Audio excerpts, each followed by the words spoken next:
هذه بها سكر، مع عفوا. من يشرب هذا بها سكر، أنا لا أشرب. نعم تمام. كثير. طيب، لازلنا في الدائرة الثانية،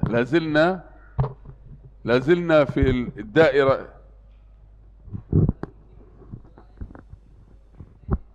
ليس الآن، ليس الآن. المادة كثيرة ونريد أن ننجزها في هذه الأيام، لكن سنعطي وقت للأسئلة إن شاء الله تعالى. حاضر إن شاء الله تعالى. لازلنا في الدائرة الثانية، ونريد أن نتكلم بعد أن عرفنا موضوع العلاقة بين مصر وبلاد الشام وبيت المقدس. نريد أن نطبق هذا عمليا على دولة إسرائيل. هل دولة إسرائيل دولة يهودية، أم هي مشروع استعماري غربي ينفذ الأجندة الغربية في العالم الإسلامي؟ Nah, bismillahirrahmanirrahim. Alhamdulillah wassalatu wassalamu ala rasulillah. Setelah kita memahami geopolitik di kawasan regional atau di kawasan Timur Tengah, sekarang ada pertanyaan teman-teman. Coba antum kira-kira, negara Israel ini negara teokrasi, negara yang orang-orangnya bertemu karena agama mereka. Negara Yahudi, gitu ya. Negara Yahudi berarti orang pindah ke situ karena agama mereka untuk mengamankan orang-orang Yahudi. Atau Israel ini adalah memang proyek barat sebagai duri yang ditaruh di tengah-tengah daging tengah-tengah Timur Tengah. لأن البعض يقول على أن هذا مشروع صهيوني. هل هي مشروع صهيوني يهودي أم أنها مشروع غربي؟ يعني مشروع غربي. الدول الغربية هي التي أوجدتها في هذه المنطقة من أجل تحقيق أهداف غربية التقت مع الأهداف الصهيونية. Nah, sebagian orang menyangka ini agama Yahudi memang agama pure agama, negara pure agama, negara dengan satu agama tunggal, seperti Arab Saudi atau negara-negara Timur Tengah.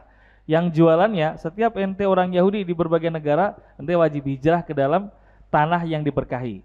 Artinya ini negara yang dibangun atas keyakinan agama Yahudi, atau yang kedua, ini memang negara yang diciptakan oleh Barat untuk proyek kemaslahatan Barat. فهم هذه العلاقة، هذه الطبيعة. يعني أنا ما أريد الآن بعد ما فهمنا في النظرية الدائرة الثانية وفهمنا العلاقة بين مصر وبلاد الشام، نريد أن نفهم طبيعة هذه الدولة التي احتلت الأرض المباركة المقدسة بيت المقدس، وأيضا احتلت بلدان مثل جزء من سيناء. ما طبيعتها؟ هل هي تقوم هذا من أجل اليهود أم أنها تقوم بهذا لأمور أخرى؟ Jadi pada tema kajian kali ini adalah kita ingin menemukan jawaban bahwa situasi geopolitik ini bukan hanya dipelajari oleh kita dalam Salahuddin Camp, tapi para elit global juga mempelajari. Mereka juga mengetahui tempat ini strategis, untuk menguasai ini harus menguasai daerah ini dan ini. Nah, pertanyaannya adalah, antum nyangka nggak kalau ternyata Yahudi itu bukan, Israel ini bukan negara yang dibangun atas akidah Yahudi, tapi ini adalah proyek yang diciptakan Barat untuk mencaplok daerah-daerah sekitar. Maka mereka mencoba mencaplok Mesir, Sinai, tapi gagal. Yang berhasil mereka mencaplok dataran tinggi Golan. إذا عرفنا هذه الطبيعة نعرف كيف نتعامل معها. يعني أي شيء إذا عرفت طبيعته أصله كنه تعرف كيف تتعامل معه. Nah, kalau kita ngerti realitas sebenarnya, maksud adanya negara Yahudi yang dulunya nggak ada, tiba-tiba orang-orang datang kumpul ke situ tahun 49 dikasih status sebagai negara. Kalau kita tahu apa tujuan aslinya, kita bisa bermuamalah, kita bisa menyikapinya dengan sikap yang tepat. سأطرح فرضية، أنا سنطبق منهجية علمية، أنا أحب المنهجيات العلمية. سأطرح فرضية ثم أثبتها أو أنفيها في هذه الجلسة. هذه الفرضية تقول أن دولة إسرائيل هي مشروع صليبي استعماري استراتيجي في العالم الإسلامي. Bayangkan, sebenarnya proyek Zionis itu bukan proyek Yahudi di Timur Tengah, bukan. Ini adalah agenda perang salib yang basisnya Kristen Barat untuk menguasai daerah Timur Tengah. Berarti yang digunakan sebagai proksinya itu adalah Yahudi. Padahal ini adalah proyek Solibiyin. متى بدأت الحركة الصهيونية؟ الحركة الصهيونية بدأت بمؤتمرها الذي عقده هرتزل في بازل في نهاية القرن التاسع عشر في 1897 أو 98. هذه عندما ظهرت الحركة الصهيونية، تمام؟ لكن مشروع إقامة إسرائيل سبق هذا التاريخ من بريطانيا. كل ما سأقوله الآن هو من وثائق الأرشيف البريطاني التي قضيت سنوات طويلة أذهب إلى لندن في منطقة اسمها كيو جاردنز، أذهب وأقضي من الساعة 9 إلى الساعة 5 وأنا أنظر في وثائق وزارة الخارجية البريطانية التي كشفت عنها. ليست الوثائق السرية، عادة في بريطانيا كل 30 سنة يكشفوا عن هذه الوثائق. فذهبت وقضيت أشهرا طويلة جدا وأنا أبحث فيها، فكل ما سأقوله هو موجود في هذا الأرشيف وفي هذه الوثائق. Pertama, antum harus bisa bedakan apa itu Zionis dan apa itu Yahudi. Yahudi adalah sebagai agama keyakinan, orangnya orang Yahudi. Tapi Zionis adalah sebuah gerakan, organisasi yang tujuannya mengumpulkan orang-orang dengan ide Yahudinya untuk berkumpul, pindah bareng-bareng, kemudian mengakuisisi lahan, mengumumkan, mendeklar sebagai sebuah negara yang tiba-tiba jadi negara superpower di tengah-tengah negara Timur Tengah. Jadi beda. Tidak semua orang Yahudi adalah Zionis, tapi mayoritas Zionis adalah Yahudi. Nah, kapan ide Zionisme ini muncul? Mereka berpikir, yuk gimana kalau kita kumpul bikin negara, kayak bikin perumahan. Itu tahun 1897 yang dicetuskan oleh Theodor Herzl di sebuah kota, saya lupa di mana tadi ya, di Eropa. Mereka mengumpulkan elit-elit Yahudi, rabi-rabi Yahudi, kalian harus marketingkan ide ini bagian dari agama Yahudi. Kalau ente gak hijrah, ente misalnya nanti di neraka gimana gitu.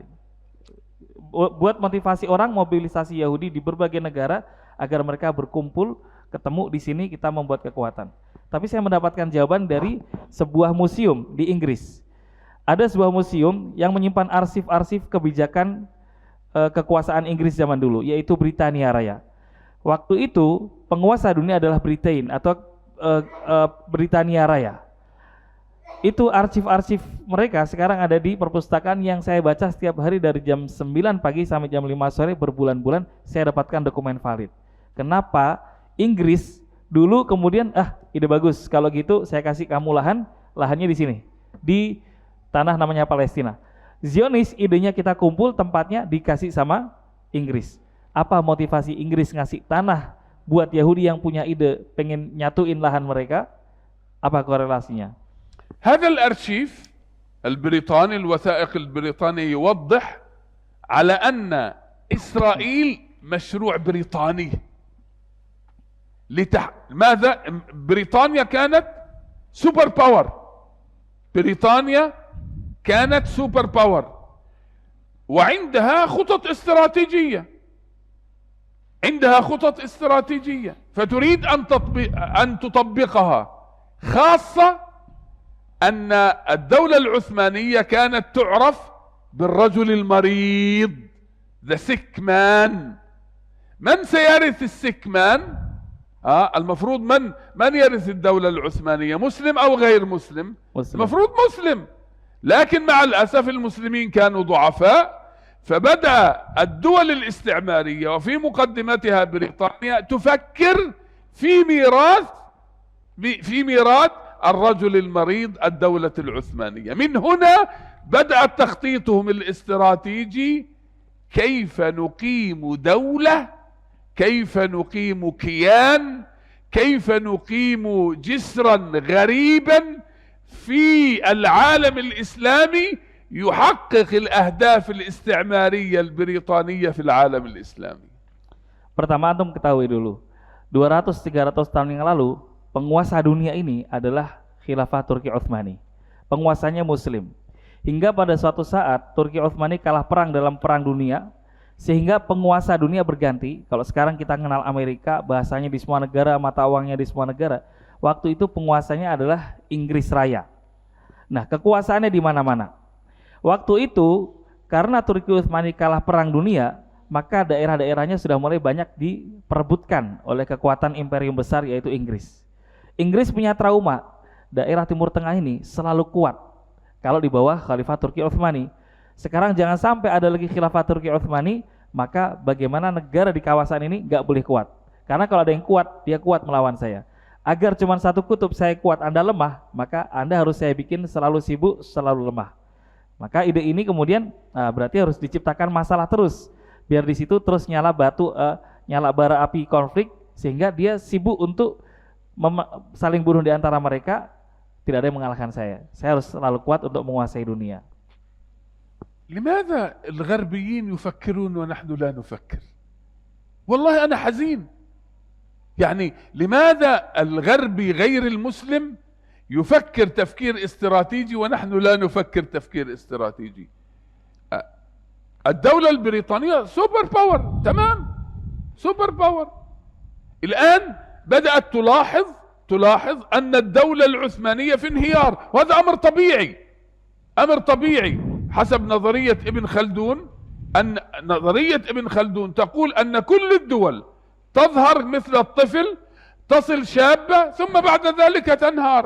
الدولة العثمانية أكثر من 500 سنة، يعتبر أطول دولة في التاريخ، لكن المراقب يلاحظ أنها بدأت من قبل السلطان عبد الحميد، بدأت في عملية الانهيار. الآن في هنالك قوة صاعدة، لا إله إلا الله، قوة ديكلاين، ايش ديكلاين يعني؟ نازلة، قوة نازلة، وفي نفس الوقت هنالك قوة صاعدة من ضمنها بريطانيا هي سوبر باور. فالآن كيف أنا أستطيع أن آخذ الأراضي التي كانت عند الدولة العثمانية وأحقق أهدافي الاستراتيجية؟ فوجدت على أن أفضل شيء أن توجد جسما غريبا عن المسلمين في بلاد المسلمين. Oke, sayang sekali ya, Inggris sebagai kekuatan superpower waktu itu berpikir agar bisa menguasai dunia, tapi umat Islam saat ini tidak berpikir dan tidak punya strategi besar bagaimana umat Islam menguasai kembali dunia. Sejarah mencatat, sesuai dengan teori yang diciptakan Ibnu Khaldun, bahwa setiap imperium itu pasti mengalami fase seperti kehidupan seseorang. Kecil, tumbuh besar, dewasa, kuat, puncak kekuatan, kemudian menurun, melemah dan mati, dilupakan sejarah. Seperti juga Turki Utsmani. Sejarah mencatat imperium terkuat di dunia dan terlama itu Imperium Turki Utsmani, di mana usianya sampai 500 tahun. Amerika belum ada 200 tahun, Inggris juga belum ada 200 tahun. Kemudian pada masa Sultan Abdul Hamid, Turki mulai melemah pengaruhnya. Kemudian di sisi lain Turki melemah, pergantian. Allah Ta'ala mengatakan wa tilkal ayyamu nudawiluha bainan nas. Akan selalu tumbuh kekuatan baru, pesaing baru. Ibaratnya ini sudah mulai melemah, maka ada kekuatan dunia yang sedang mulai menanjak, powerful, sudah mulai dewasa dan kuat, yaitu Inggris. Maka Inggris ingin memanfaatkan kelemahan Turki ini dengan cara membuat Turki selamanya lemah dan akan bangkit lagi menjadi kekuatan besar. Caranya gimana? Harus diciptakan suatu hal yang aneh, unik, tapi dia sebagai duri bagi wilayahnya. Antum bayangkan, wilayah Timur Tengah ini orangnya Arab-Arab, bahasanya bahasa Arab, agamanya Islam semua, kok bisa di tengah-tengahnya kecil, ada orang matanya biru, rambutnya pirang, bukan dari ras itu, agamanya Yahudi, kok bisa tinggal di situ? Berarti ini memang ditaruh oleh Inggris untuk menjadikan apa? Duri dalam daging, sehingga mereka sibuk dengan urusan Israel, dan Inggris dan Amerika tetap kuat dan superpower. أين البداية؟ البداية كانت في عام 1800. 1/8 لو تكتب هذا التاريخ 1800. نفتح صفحة جديدة. البداية كانت في عام 1800 مع من؟ مع رجال الدين المسيحي في بريطانيا. رجال الدين المسيحي في بريطانيا في 1800 بدأوا يعملوا في الأوساط البريطانية على أننا حتى يعود المسيح إلى الدنيا لابد أن نجمع اليهود كلهم في الأرض المباركة المقدسة. شوف التفكير، بدأ في تفكير ديني ليس مع اليهود وإنما مع المسيحيين الذين يمكن أن نسميهم المسيحيين الذين تعاونوا مع الإمبراطورية البريطانية في تنفيذ هذا المخطط. فالبداية كانت مع رجال الدين. رجال الدين يقولوا هذه لابد حتى يعود المسيح، احنا بنسميه المسيح الدجال، هم يسموه المسيح عيسى عليه السلام، حتى يعود لهذه الدنيا لابد أن نجمع اليهود جميعا في الأرض المقدسة. Ide pertama kali kenapa Inggris bisa punya inisiatif adanya Israel di situ bermula dari tahun 1800. Pada saat itu para pendeta-pendeta top dunia itu berkumpul di Inggris, lalu mereka membuat sebuah mufakat berdasarkan sebuah akidah mereka bahwa untuk menunggu kehadiran Isa atau Yesus kembali ke dunia, maka dunia harus dikristenkan dulu, harus diselamatkan domba-domba tersesat ini, atau Kristen harus menguasai dunia. Maka agar Kristen menguasai dunia, negara-negara yang berkuasa harus negara-negara Kristen. Caranya gimana? Pesaing Kristen harus kita lemah-lemahkan, yaitu pesaing Kristen itu Islam yang terkuat, harus lemah. Bagaimana cara membuatnya lemah?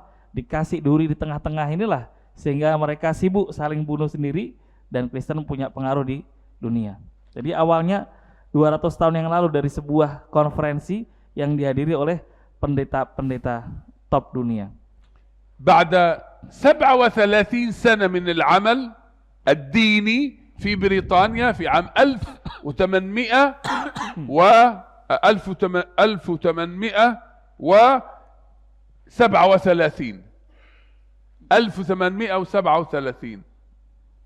تم افتتاح أول قنصلية بريطانية في مدينة بيت المقدس. لماذا؟ لا يوجد رعايا بريطانيين في بيت المقدس. قالوا فرنسا أنشأت قنصلية في لبنان لحماية المارون المسيحيين، فبريطانيا قررت أن ترسل قنصلية بريطانية لحماية الأقلية اليهودية في الأرض المقدسة. شوف المنطق. هؤلاء ليسوا بريطانيين تحت ما يسمى حقوق الإنسان. Jadi atas sebuah dasar teori bahwa tempat sangat strategik yaitu Baitul Maqdis ini sangat penting untuk menguasai dunia,